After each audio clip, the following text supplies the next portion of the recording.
इस चैनल के माध्यम से हम यह 16वां वीडियो प्रकाशित कर रहे हैं। लेक्चर 7 से अब तक हम लोग ट्रांसफार्मर और उसके टेस्टिंग के बारे में चर्चा की। अब तक हम लोग ट्रांसफार्मर के high voltage test, high double voltage double frequency test, no load test और शॉर्ट सर्किट टेस्ट पर चर्चा कर चुके हैं। इस वीडियो में हम ट्रांसफार्मर के मैग्नेटिक बैलेंस टेस्ट पर चर्चा करेंगे।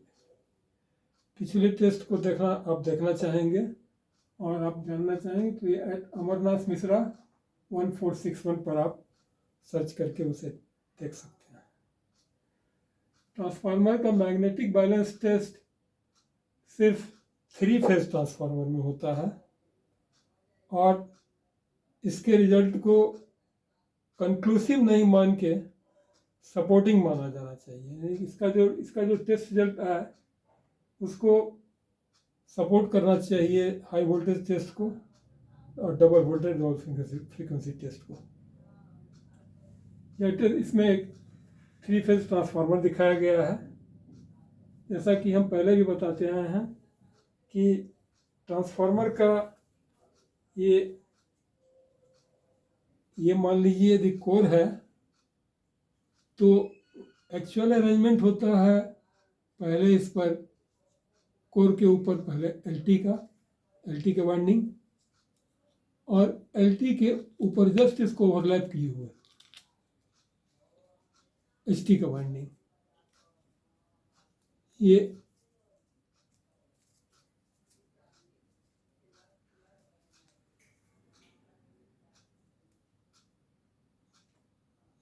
येलो थ्रेड आपको दिख रहा होगा, ये है एल टी का वाइंडिंग और जस्ट उसके ऊपर ये एस टी का वाइंडिंग। अब एक्चुअली एल्यूमिनियम ट्रांसफार्मर को यदि आप देखेंगे तो यही येलोइश कलर लिए हुए होगा और कई बार इसको कॉपर वाइंडिंग समझने का कंफ्यूजन हो जाता है।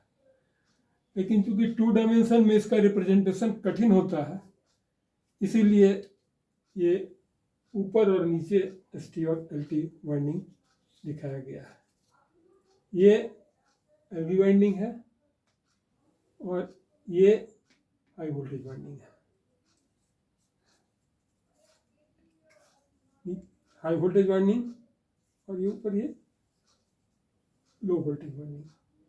ये स्टार डेल्टा ट्रांसफार्मर है। स्टार और लो वोल्टेज डेल्टा में है 440 या 433 वोल्ट। इसका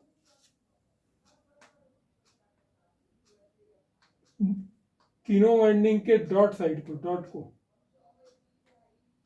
हमने फेज ले लिया है। इसका डॉट ये स्मॉल आर, इसका डॉट बी, मिडिल वाले लिम्ब का ये वाई ले लिया है और इस लिम्ब का हम लोगों ने बी ले लिया है और तीनों के क्रॉस को जोड़ करके यहाँ न्यूट्रल निकाला गया है। उसी तरह ये डेल्टा है, इसका डॉट इस लिम्ब के क्रॉस से जुड़ा हुआ है, इसका क्रॉस मिडिल वाले लिम्ब के डॉट से जुड़ा हुआ है और मिडिल वाले लिम्ब का क्रॉस साइड वाले लिम्ब के डॉट से जुड़ा हुआ है। और डॉट से हम लोगों ने capital R phase, capital Y phase, capital B phase निकाला हुआ है। इस टेस्ट को करने का मुख्य उद्देश्य होता है ट्रांसफार्मर में लाइंस ऑफ फ्लक्स और मैग्नेटिक फील्ड का एप्रोप्रिएट और बैलेंस्ड क्रिएशन हुआ है कि नहीं ये जांचना। हम जानते हैं ट्रांसफार्मर मैक्सवेल के इक्वेशन के प्रिंसिपल पर काम करता है। मैक्सवेल का इक्वेशन क्या है? मैक्सवेल का लॉ क्या है? The line integral of magnetic field intensity of a magnetic core will be equal to surface integral of a surface through which current density J passes. Mathematically अगर दिखाएं तो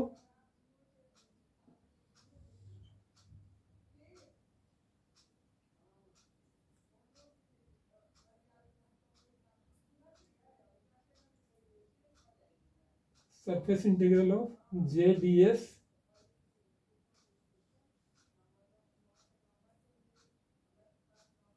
is equal to closed integral of J ds H dl, यानी कि ये तो स्पष्ट हो जाएगा हमारा H T L C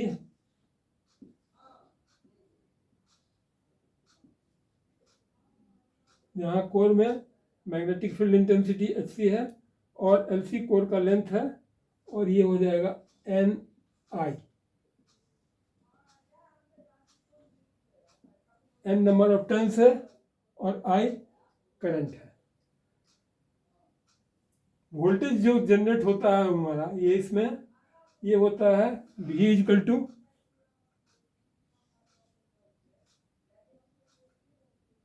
N D phi by D T,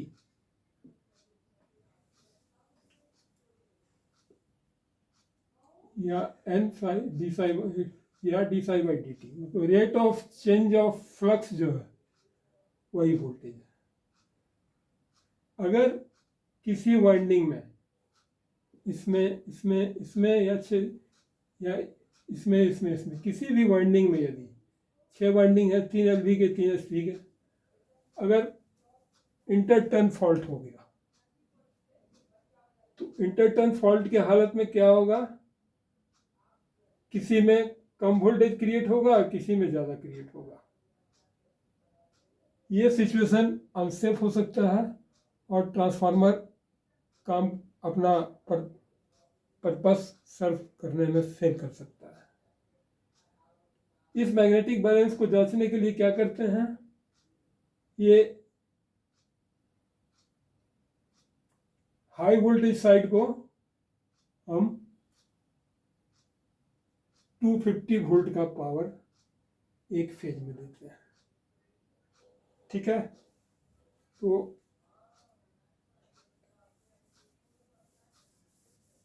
ये 250 वोल्ट दे करके और एक फेज को हटा देते हैं।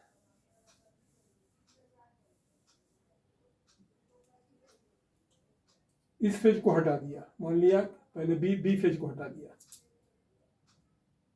फ्यूज निकाल लिया और आर वाई फेज में 250 वोल्ट की supply the.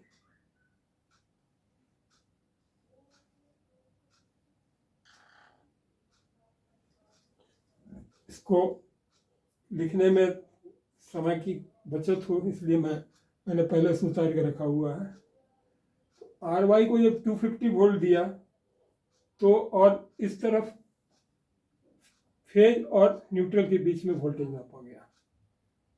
Are N red phase और न्यूट्रल के बीच में वोल्टेज आया 5.6, वाई फेज और न्यूट्रल के बीच में आया 3.8 और बी फेज और न्यूट्रल के बीच में आया 1.7। हम देख रहे हैं कि एक फेज आर और एन का जो वोल्टेज है 5.6, ये वाई एन और बी एन के समेशन के बराबर 3.8 1.7, ये 5.5 के करीब में हुआ, ये 5.6 है। तो अप्रोक्सीमेटली किसी एक फेज का वोल्टेज जो हो वो 2 फेज के वोल्टेज के जोड़ के बराबर होना चाहिए। थोड़ा एक आध % का तो कुछ थोड़ा का अंतर कोई मैटर नहीं करता है, क्योंकि वोल्टेज भी कुछ फ्लक्चुएट करते ही रहता है।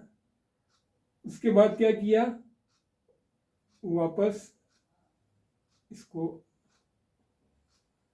फ्यूज लगा दिया और वाई बी फेज में देखा,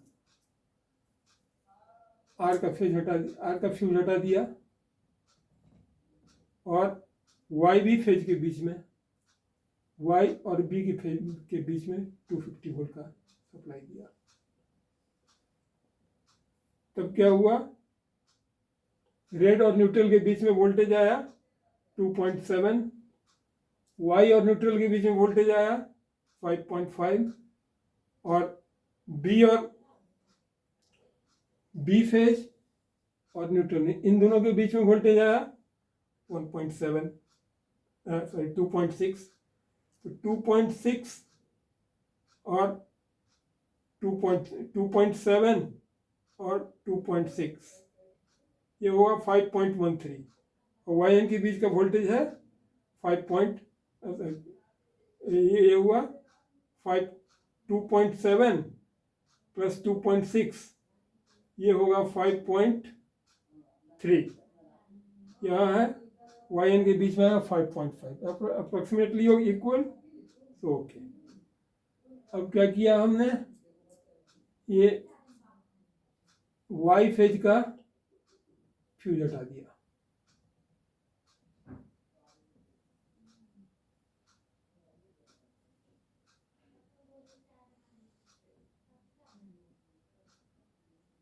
और आर और बी के बीच में 250 वोल्ट की सप्लाई दी। अब इस तरफ जो नापा हमने एलवी साइड में, आर और एन के बीच में नापा तो 1.6, वाई और एन के बीच में नापा तो 3.8 वोल्ट और बी और एन के बीच में नापा तो 5.6 वोल्ट। यानी कि ये जैसे जैसे फेज निकाल रहे हैं वैसे वैसे अलग अलग फेज में मैक्सिमम वोल्टेज मिल रहा है। इस फेज को निकालने पर यहाँ मिला था मैक्सिमम वोल्टेज, इस फेज को निकालने पर यहाँ मिला मैक्सिमम वोल्टेज और इस फेज को निकालने पर यहाँ मिल रहा है मैक्सिमम वोल्टेज। ये सेंट्रली क्रॉस करते हुए ये इंडिकेशन है कि ये ट्रांसफार्मर मैग्नेटिकली बैलेंस्ड है। कोर में या वाइंडिंग में कहीं कोई इंटरटर्न शॉर्ट नहीं है, इंटरलेयर शॉर्ट नहीं है। तो एक बार फिर चर्चा करें हम लोग, ट्रांसफार्मर का जो वर्किंग प्रिंसिपल है वो मैक्सवेल्स इक्वेशन है।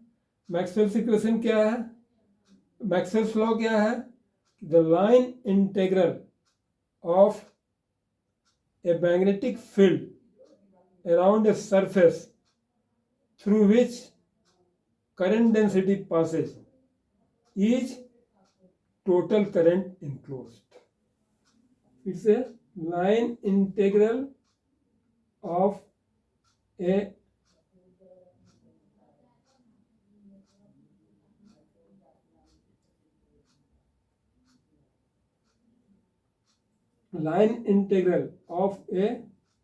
magnetic field intensity around a surface through which current density J passes is equal to total current enclosed.